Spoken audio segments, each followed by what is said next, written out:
Hey, Ceps, Aga, Kareba. Alhamdulillah baik, Min. Komentar tergokil kali ini datang dari chat kita Iskarima Sofiati. Makasih Mimin, film bagus dan bisa menghibur, suaranya pengisi, suaranya gokil. Waduh, full senyum Mimin baca komen ini. Hehe, makasih. Nih, pantun dulu buat pemanasan. Ubun-ubun ikan bolu. Jujur, film ini cukup berat. Namun siap-siap, dari kisah ini hati kalian bakal ditonjok-tonjok.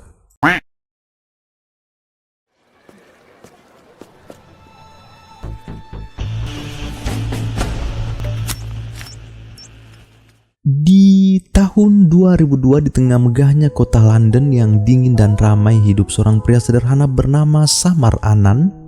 Ya bukan siapa-siapa di negeri asing ini, Cep, hanya seorang anak rantau dari India yang datang membawa harapan dan segenggam mimpi.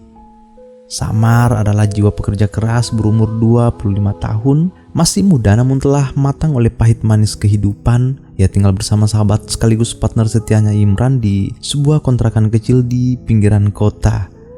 Hidup mereka tak mewah namun penuh semangat dan rasa syukur. Apapun yang bisa menghasilkan uang halal, Samar kerjakan semua. Kadang ia mencuci mobil, mengantar makanan, ngamen, menjual di pasar, bahkan menjadi pelayan sesaat di toko-toko kecil. Semua dilakukannya dengan keikhlasan, sama seperti Imran, sang teman seperjuangan. Sampai di suatu hari di mana salju mulai turun, Samar bekerja sebagai kuli di sebuah gereja tua yang megah. Dengan hanya satu skop di tangannya, ia membersihkan salju yang menumpuk di halaman gereja satu persatu, langkah demi langkah, tanpa mengeluh. Dan saat itulah, di tengah sunyinya pagi bersalju itu, tiba-tiba langkahnya terhenti, Cep. Samar melihat seorang gadis berlarian menuju pintu gereja. Gadis itu bagai bidadari yang turun bersama salju.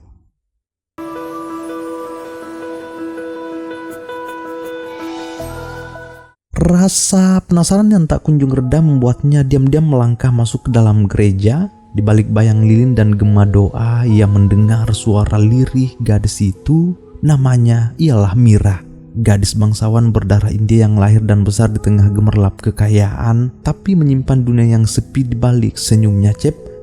Sejak kecil, Mira menjadikan gereja ini sebagai tempat ia meletakkan beban yang tak bisa ia bagikan kepada siapapun.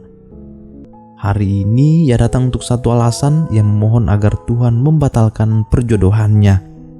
Ya, perjodohan dengan lelaki pilihan bibinya, seorang pria India yang katanya cocok dalam silsilah dan status mereka, tapi tidak dalam hati Mira. Ia menolak menikah dengan pria India, entah karena luka masa lalu atau sekedar keinginan untuk bebas memilih cintanya sendiri, atau bagaimana, Cep. Ia ingin pria kulit putih, pria impiannya. Namanya juga gadis 20-an, usia segitu kadang masih tertarik yang good looking dulu, baru hati menyusul. Hehe. Please. Thanks.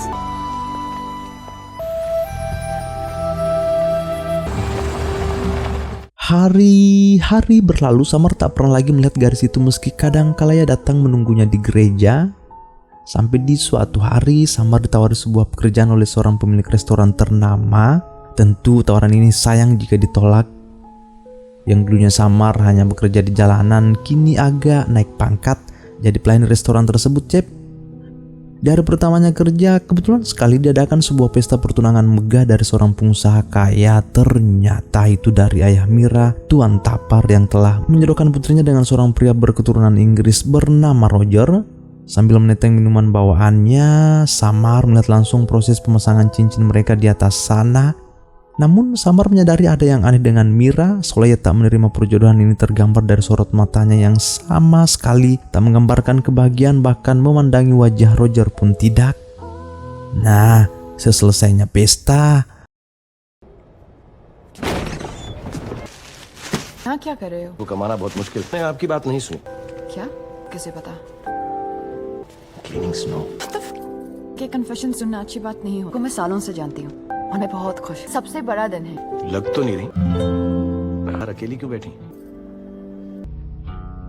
percakapan atau pertemuan ini memang singkat namun seolah membekas pada Mira. Kenapa ya? Karena meski Mira berusaha menutupi rasa tak terimanya dengan perjodohan dari ayahnya itu, namun Samar seakan memahami isi hatinya. Namun bagaimanapun Mira tak akan pernah mau mengecewakan pilihan ayahnya. Toh orang yang membesarkannya dari kecil, satu-satunya orang yang ia miliki di dunia ini sebab ibunya telah kabur memilih menikah dengan lelaki lain. Sampai di suatu hari saat Samar sedang sibuk menghitung hasil ngamen hari ini, tiba-tiba ia didatangi seorang gadis. Samar tak pernah menyangka itu Mira yang tiba-tiba datang menyodorinya beberapa lembar uang. Uang ini tak akan diberi secara cuma-cuma. Mira akan membayar 500 pound untuk sejam setiap hari dalam sebulan jika Samar mau mengajarinya nyanyi Punjabi India untuk ia persembahkan ke hari ulang tahun ayahnya nanti, Cep. Ternyata selama ini Mira selalu mendengar lantunan lagu Punjabi Samar di jalanan. Ia suka dan tertarik. Dalam sebulan itu Mira harus bisa menyanyi lagu Punjabi untuk memberi ayahnya kejutan seperti apa yang dinyanyikan Samar. Tahu-tahu Samar menolak itu semua. Ia selalu diajarkan pada ibunya untuk tak meminta bayaran karena mengajar. Dengan raut penuh kecewa, Mira pun langsung pergi dari sana. Tapi Samar mengejar dan meminta kesepakatan baru. Ia akan mengajari Mira lagu Punjabi tapi dengan syarat Mira harus mengajarinya berbahasa Inggris. Dan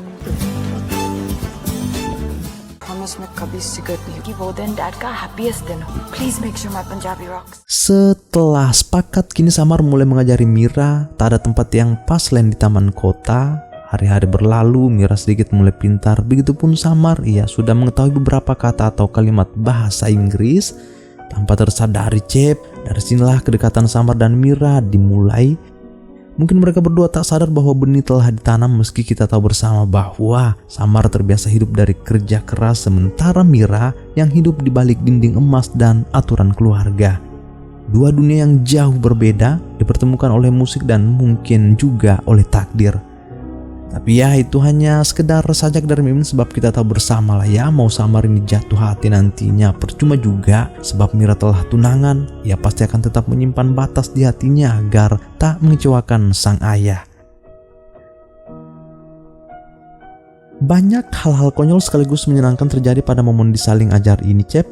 Dari situlah mereka makin akrab. Mira mulai memberitahu jika ayah ibunya orang India asli namun sudah pisah.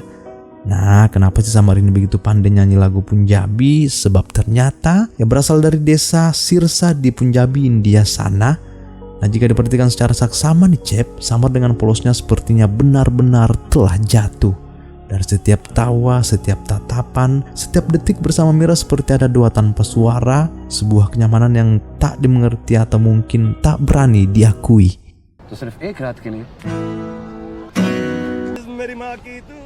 Di tengah-tengah pengaruhnya belajar, di suatu malam Samar terlihat datang ke sebuah pesta.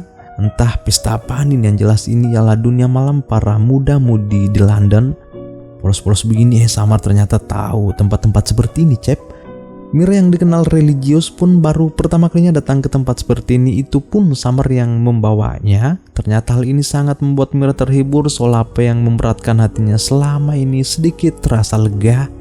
Mira sangat berterima kasih pada Samar sebab ini saat terindah dalam hidupnya katanya. Begitu Mira hendak naik kereta untuk pulang dari sana, Mira tak menyangka Samar tiba-tiba mengeluarkan sepenggal kata-kata yang tak seharusnya diucapkan. उसी ने फंसा दिया प्यार हो गया है उसका क्या करूं सच्ची हो गया लव कर रही हो संग्रेस से The end. So no tension. Samar berani mengucapkan apa yang ia pendam selama ini sebab ternyata ini adalah malam pertemuan terakhir mereka. Selama sebulan ini dengan Mira, Samar benar-benar telah terjebak. Samar telah jatuh pada cinta yang salah di waktu yang tak tepat. Mira mendengar itu semua cukup kaget. Yang melangkah dalam diam duduk di samping Samar. Tak ada respon apapun dari Mira selain terpejam. Yang menyadari Samar kali ini benar-benar serius. Mira pun akhirnya melangkahkan kakinya kembali ke pintu kereta tanpa permisi. Tapi Meera तो क्या तुम्हें किस करूंगा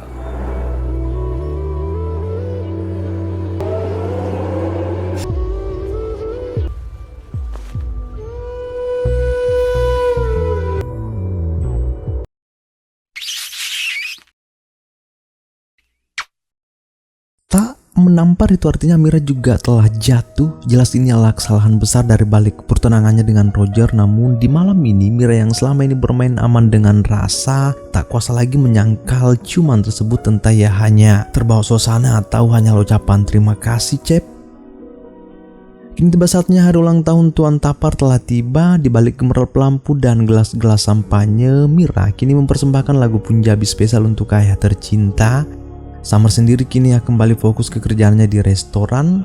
Malam di kereta itu bukanlah menjadi akhir pertemuan mereka, sebab sampai saat ini Samar masih sering menemui Mira. Lalu Mira yang menyadari perasaan Samar tumbuh makin dalam. Di samping Mira juga takut hanyut dan melanggar batas lagi, terlebih pernikahannya dengan Roger tak lama lagi digelar. Malam ini Mira membawa Samar ke gereja untuk mengucap sebuah janji di hadapan Tuhan bahwa mereka hanya akan berteman dan tak akan pernah melewati batas lagi. Dan jika sampai melanggar janji itu, dia bisa menghukum sekehendaknya. Tapi Samar कसम कसम खाने की जरूरत नहीं। ये मेरे लिए please summer, कहीं मैं कोई लाइन क्रॉस, मुझसे कोई गलती ना हो जाए, मेरे लिए, कहीं मैं कमजोर ना पड़ जाऊं। Mungkinkah janji sakral itu akan jadi tembok besar yang akan memenjarakan hati Mira sendiri? Sebab pada faktanya ia juga telah jatuh hati dengan Samar, namun tak akan mungkin dia mengkhianati perjodohan ayahnya, ya kan? Cinta yang seharusnya menjadi surga kini harus tunduk pada janji yang tak bisa dibatalkan. Satu hal yang pasti, mau bagaimanapun Samar harus berusaha teguh dalam semua ini meski itu sesak dadanya ke dibelah-belah.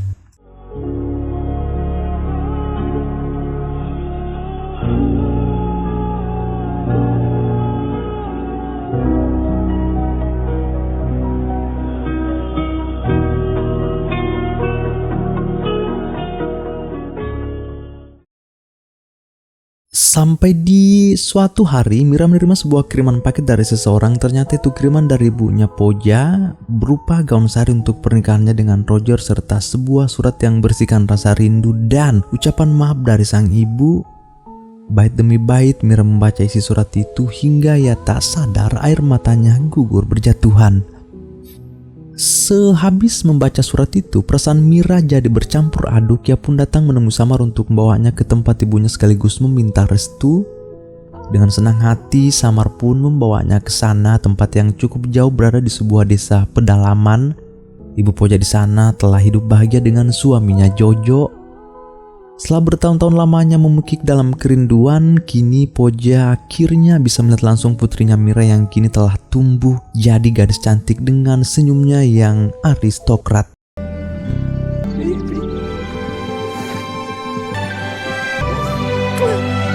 Di momen inilah Bu Poja baru bisa menceritakan semua pada Mira putrinya bahwa perjodohan mereka dulu tidak didasari akan cinta. Ayahmu nak pria yang sangat baik, tapi aku tak pernah bisa mencintainya. Ayahmu sibuk dengan bisnisnya, aku sibuk mengurusmu kala itu. Lalu suatu hari saya bertemu dengan Jojo dan saat itulah ibu jatuh cinta.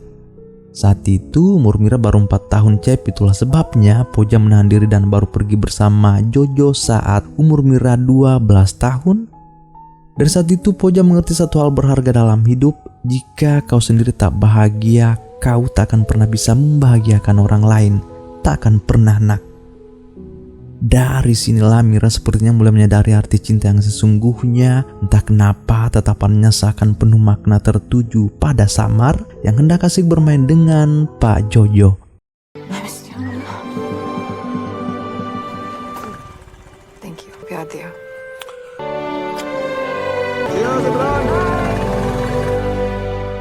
Sepulangnya dari sana, dari atas puncak bukit yang terhampar hijau, Samar dan Mira sempat singgah untuk ngopi.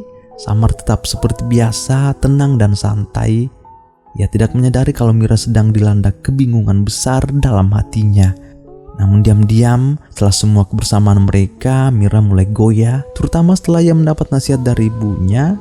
Kata-kata sang ibu membuka mata Mira, membuatnya mulai jujur pada diri sendiri, dan akhirnya Mira, I love you.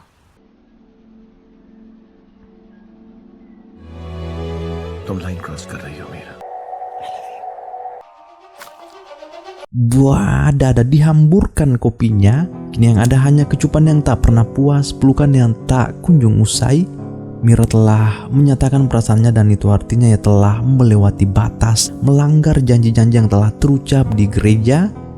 Saat ini Mira benar-benar sudah tak bisa membohongi perasaannya lagi meski ia tahu Samar hanyalah pekerja paruh waktu, penyanyi jalanan dan tak punya apa-apa, tapi ia punya hati yang utuh. Samar mencintai Mira dengan sepenuh keberaniannya, bukan rasa suka yang ringan tapi cinta yang seperti api, membakar sampai ke tulang. Kesederhanaan itulah yang membuat Mira jatuh cinta pada Samar. Hari demi hari berlalu, yang ada di antara mereka hanyalah kebahagiaan demi kebahagiaan.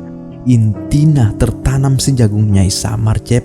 Hal menggeliat di bawah bulu itu sudah tak terelakkan lagi. Saat ini Samar cukup bahagia dengan hal-hal kecil. Ia tak pernah meminta lebih dari dunia selain Mira seorang, tanpa Samar sadar jika cinta tak selalu menyelamatkan. Kadang justru ia datang untuk menguji iman.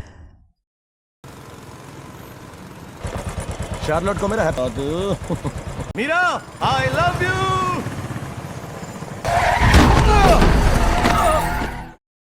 Tiba-tiba Samar tertabrak dan tak sadarkan diri. Mira yang melihat langsung kejadian ini langsung terguncang sekaligus yakin jika kecelakaan ini datang dari Tuhan sebagai hukuman akibat telah melewati batas dan melanggar sumpah-sumpah tersebut.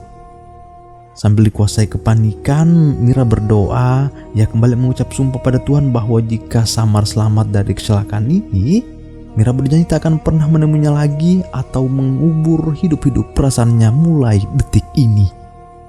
Selepas doa-doa dan sumpah itu, benar Samar selamat, tapi sepertinya ini bukan karena mukjizat.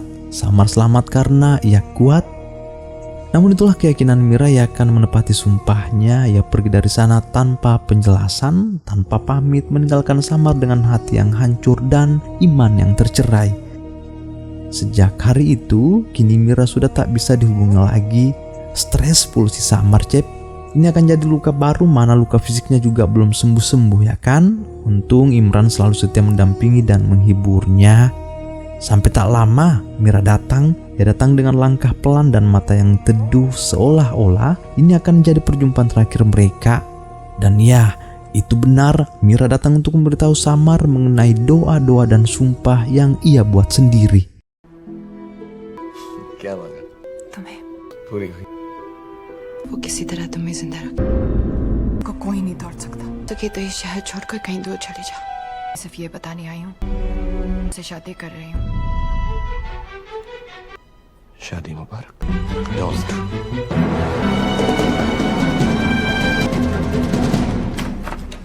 Atas semua kekecewaan dan permintaan Mira, kini Samar benar-benar akan meninggalkan London. Pulang-pulang Imran hanya menulis pucuk surat perpisahan dari Samar serta berapa uang.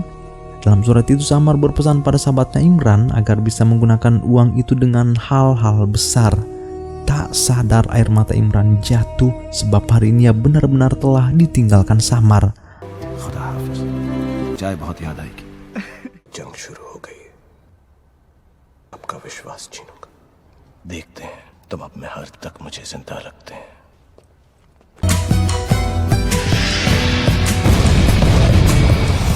Singkat kisah, 1 dekade telah berlalu. Sejak cinta itu patah di bawah langit London, kini Samar bukan lagi pengamen sederhana atau pelayan restoran. Ia adalah Mayor Samar Anand, seorang tentara penjinak bom paling berani di jajaran militer India. Pria yang berdansa dengan maut setiap harinya, bahkan dia dijuluki manusia tidak takut mati, Cep. Samar menjinakkan bom tanpa pernah memakai pelindung sekalipun. Mungkin ini adalah bentuk perangan batin dengan Tuhan atas sumpah-sumpah menyesakan itu. Sekarang ini Samar tak sedang mengejar kehormatan, ia sedang menghukum diri karena hatinya telah dikhianati oleh cinta, imannya dipatahkan oleh sebuah sumpah. Satu-satunya hal yang bisa ia percaya sekarang ialah kematian. Sampai di suatu hari saat Samar habis menjinakkan bom, di tengah perjalanan ia tiba-tiba melihat seorang gadis di ambang kematian. Cepat-cepat Samar datang menyelamatkannya. Yang memberi gadis itu segelas kopi. Samar juga mengorbankan jaket tentaranya demi gadis itu lalu pergi tanpa sepatah kata. Gadis ini bernama Akira, gadis muda energik dan penuh keceriaan. Ia adalah seorang pembuat film dokumenter dari Discovery Channel yang kebetulan sedang mengambil gambar di tempat ini, Cep. Selepas dari sana, Akira pun memberitahu rekan tim yang lain jika ia baru saja diselamatkan oleh seorang tentara. Entah namanya siapa, namun wajahnya cukup mengagumkan namun seakan penuh luka dan misteri. Bahkan Akira memberitahu bosnya Catherine, Akira berencana akan membuat film dokumenter mengenai sosok tentara yang menyelamatkannya itu. Ide yang cukup menarik dari Akira, namun Catherine meresponnya biasa-biasa aja. Nah, begitu Akira kembali ke villa peristirahatan, ia tak sengaja menemukan buku harian Samar yang tertinggal di jaket. Karena penasaran, Akira pun mulai membaca semua kisah cinta itu dari awal yang indah hingga janji yang mematikan.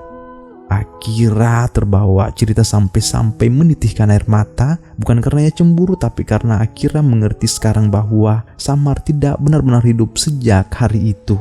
Akira tahu jika tentara yang bernama Samar Anan itu menyimpan luka yang lebih besar dari yang bisa ditampung oleh dunia. Kisah atau cerita masa lalu yang sangat-sangat menarik untuk diangkat ke publik tentang seorang pria yang tak takut mati tapi juga tak ingin hidup, Mayor Samar Anan. Pada akhirnya Akira pun memutuskan datang menemui Samar sekaligus mengembalikan jaketnya. यार तुम ना मेरा मतलब मीरा से नहीं मिले नाम क्या है तुम? आकीरा मस्त रहो।